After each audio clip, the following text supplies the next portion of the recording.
Home prices in the Murrieta Temecula real estate market are on the rise, and we are starting to see more inventory come to the market.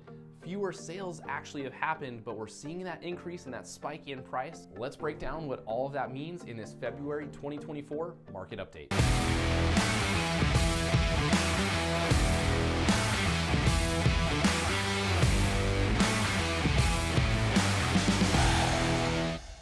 Hey guys, I'm Andrew Lewis, your local Temecula Valley realtor, and this channel is dedicated to all things living in the Temecula Valley. From new construction tours, neighborhood spotlights, new things coming to the valley. I want you to know exactly what it's like to live here in the Temecula Valley. Thanks for tuning in today. Let's dive in. The first number we like to take a look at is days on market. How long is it actually taking homes to sell right now in today's real estate market? And that number has actually gone up, which is actually a bit of a shock compared to the price increase that we've seen here recently. So for Murrieta, that number is 45, up from 36 days on market. So that is a significant jump for days on market. And Temecula saw very similar 43 days, and that is up from 38 days on market. So homes are sitting just a bit longer on the market. I will caveat that with, that is just some leftover that rolled over from the new year. We've seen a ton more activity here since the very beginning of the new year, and I expect those numbers to fall significantly in the coming months. Now let's talk about percent of original list price. As I mentioned, this number is on the rise, and we're going to expect to see this continuing to rise as rates come down and we progress throughout this year. For Murrieta, the percent of original list price achieved is now at 97.8, and that is an increase from 97.4 the month before. Temecula saw an even larger increase of a full percent up to 98.4%, and that is a rise from 97.4 the month before.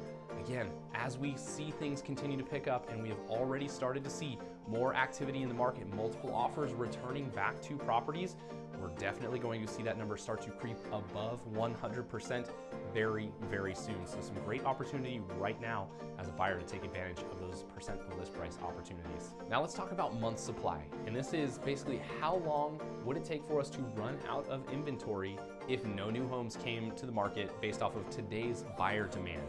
And we've actually seen a little bit of a toss-up here as far as what's going on in month supply from Murrieta to Temecula.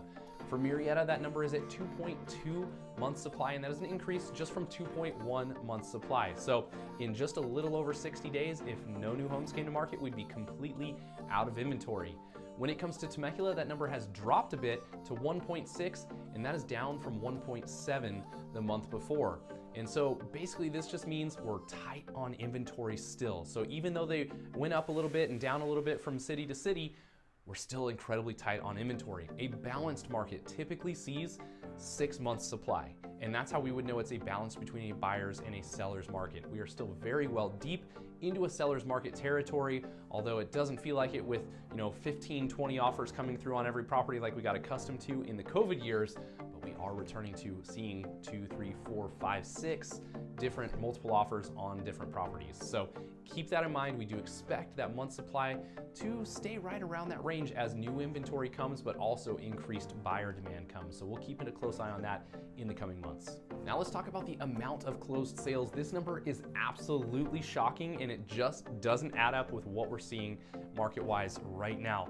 This number has dropped to an all-time low.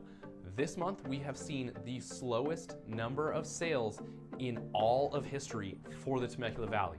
For Murrieta, we saw closed sales drop down to 70 closed sales for the entire city, and that is a drop from 90 closed sales the month before, which was the previous record for lows in Murrieta history. Same for Temecula, that number has dropped to 76, and that is down from 91. Those are some significant drops. That means January's numbers is what we're looking at here. Those are the lowest numbers we've seen in recent history for the Temecula Valley. Now, again, some of that is rollover from the holiday months, from December. We have definitely seen a ton more activity in the market, but we're not getting any more inventory. So homes are being bought quickly, but there's not enough inventory. And so we may continue to see lower closed sales numbers until we see the rates drop a bit more, where sellers feel a little bit more comfortable giving up some of those lower interest rates to make a move elsewhere in the valley. Last but not least, let's talk about the average sales prices. So Murrieta actually saw a little bit of a decrease, but I'm gonna call it a wash basically because the numbers are so close. $708,000, that's a dip from $710,000. When it comes to average price points, that's not a huge difference, so we'll call that one a wash. Now, when it comes to Temecula, we did see an increase there, a little bit more sizable, but nothing hugely significant. $815,000, that's an increase from $809,000, so a $6,000 average price increase. Those are totally normal numbers for what we see here in the market this early on in the year.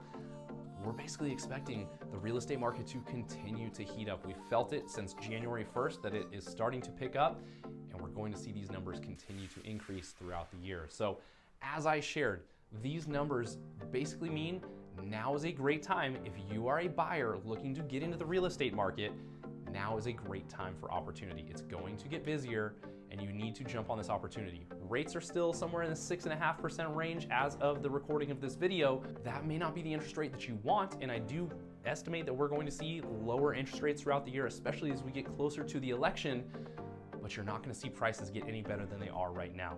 With the way things are heating up, you need to jump in right now. It may cost you an extra $100 a month in your interest rate when it comes to your monthly payment, but it could save you $20,000, $30,000 in some bidding wars and tons of heartache when it comes to buying a home. So I would suggest jumping in right now if you are considering buying a home. Now for sellers, this is just telling us that there's not a lot of inventory. The reality is if your home comes on the market today, it is priced well, it's in good shape, and marketed well, it is going to sell. We're seeing multiple offers again and starting to see bidding wars where homes are getting $10,000, $15,000, $20,000 over asking price even right now. I do expect it's going to continue to heat up, but as that continues to heat up, we're going to see more sellers come to the market, and that could take away some of the appeal for your property because of the limited inventory we have right now. Overall, as I said, we expect those rates to drop, and that is because the Fed has already announced that they are going to start doing rate cuts through this year. And again, heading into that election, you can almost guarantee those rates are going to be as good as they possibly can be, regardless of your political views. Any side wants a healthy economy going into an election. So keep an eye out for those rate cuts to begin to lower mortgage rates over the coming months. It seems like we're probably going to see some of those cuts coming sometime in April, maybe May. We're going to start to see those rates come down bit by bit, and I'm anticipating that we'll see rates in the 5.5% range here before the end of the year, and then they're going to stay somewhere in that range for the years to come. So that will be probably our baseline as far as rates go. We shouldn't expect to see those back into the 2 to 3% interest rate range anytime soon. That's really what got us into this mess to begin with. So it's very likely the Fed's going to keep those rates nice and steady right in that maybe high 4s to mid 5s range going forward. That's it for our February 2024 market update. Thanks for tuning in. I hope you enjoyed today's content and found some of this helpful. If you did enjoy today's video, hit that like button. Leave a comment below about any questions you might have about moving to the Temecula Valley, what some of these numbers mean. I'm happy to clarify that for you. We check those comments daily and we will get back to you. And as always, be sure to hit that subscribe button so you don't miss out on future videos. This channel is dedicated to all things living in Temecula Valley. Thanks for tuning in. We'll see you guys next time.